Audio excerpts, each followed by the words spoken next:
कांदा बियाण्यात फसवणूक, शेतकऱ्याची पंचायत समितीकडे तक्रार।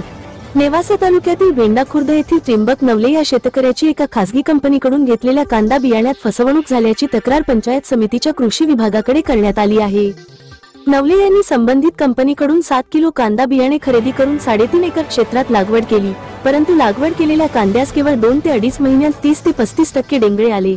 सर्व प्रकारची खते आणि फवारण्या करूनही कांद्याची फुगवण झाली नाही।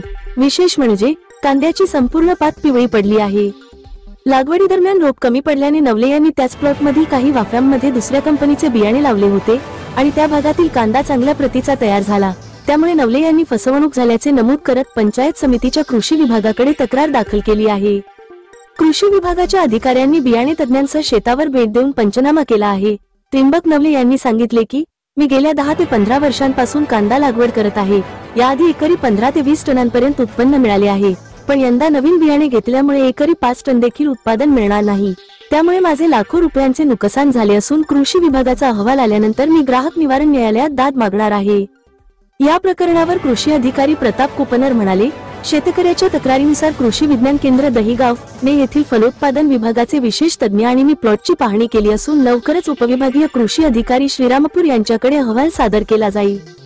राज्यातील आणि देशातील बातम्या पाहण्यासाठी आजच आमच्या महाराष्ट्र न्यूज प्रिन्स या YouTube चॅनलला सबस्क्राइब करा आणि मिळवा नवनवीन अपडेट।